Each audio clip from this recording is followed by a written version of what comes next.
بسم اللہ الرحمن الرحیم۔ السلام علیکم دوستو۔ بنی اسرائیل میں ایک شخص چوری، ڈکیتی اور قتل میں بہت مشہور تھا اور نہایت معمولی سی بات پر قتل کر دیتا تھا۔ ہوتے ہوتے اس کے ہاتھ سے 99 افراد کا قتل ہو چکا تھا۔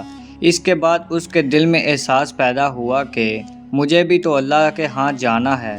چنانچہ یہ فکر بڑھتا رہا اور لوگوں سے معلومات کرتے ہوئے سرگردہ پھرنے لگا کہ کیا میری توبہ قبول ہو سکتی ہے یا نہیں۔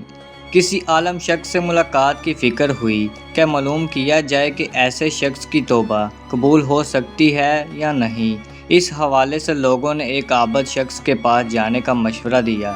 اس شخص نے اس کے پاس جا کر مسئلہ معلوم کیا کہ کیا میری توبہ قبول ہو سکتی ہے اور کیا میری مغفرت ہو سکتی ہے، جبکہ میں نے 99 انسانوں کی جان لی ہے۔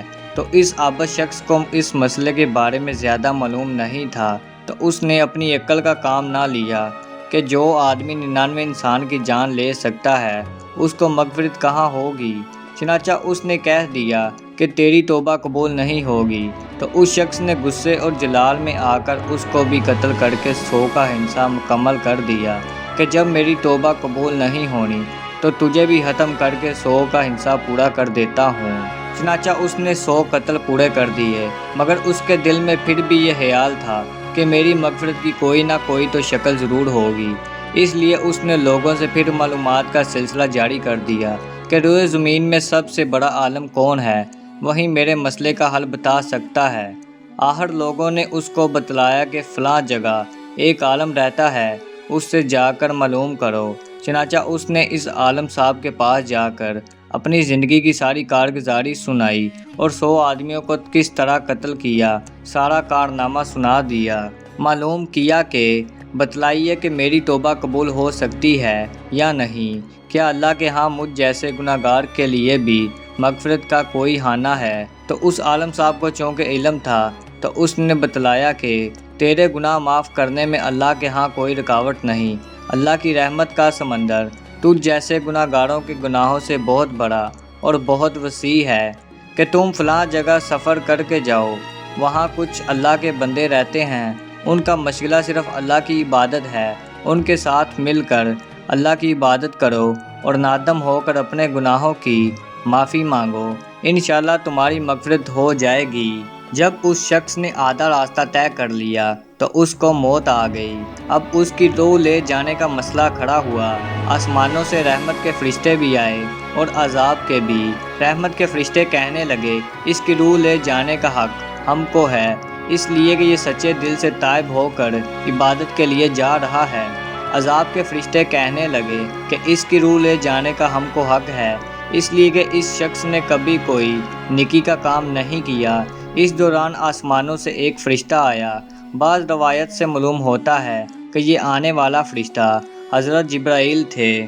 چنانچہ اس فرشتے نے تشریف لا کر ان دونوں طرح کے فرشتوں کے درمیان یہ فیصلہ کیا کہ دونوں طرف کی مسافت ناپ کر دیکھ لو، جہاں سے آ رہا ہے اس کی مسافت قریب ہے یا جہاں جا رہا ہے وہاں کی مسافت، لہٰذا جہاں کی مسافت قریب ہو اس شخص کو وہاں والوں میں شمار کر دیا جائے گا۔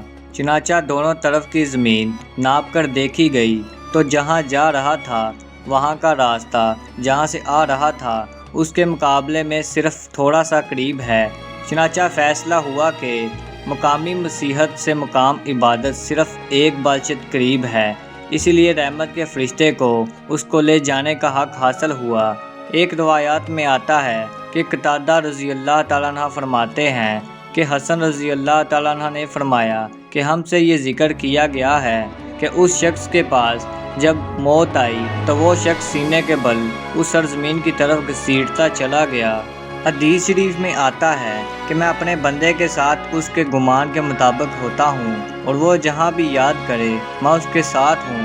باہدہ اللہ تعالیٰ اپنے بندے کی توبہ اس سے زیادہ خوش ہوتا ہے جتنی خوشی تم میں سے کسی ایسے شخص کو ہوتی ہے جس کا جانور بیابان میں گم ہو کر پھر اسے مل جائے۔ انسان جب بھی سچے دل کے ساتھ توبہ کرے گا تو اللہ تعالیٰ ضرور قبول فرمائے گا۔ انشاءاللہ یہ واقعہ ان حضرات کے لیے حوصلہ افزائی کا سبب بنے گا جو کہ بڑے بڑے گناہ کر کے اب مایوسی کی زندگی گزار رہے ہیں۔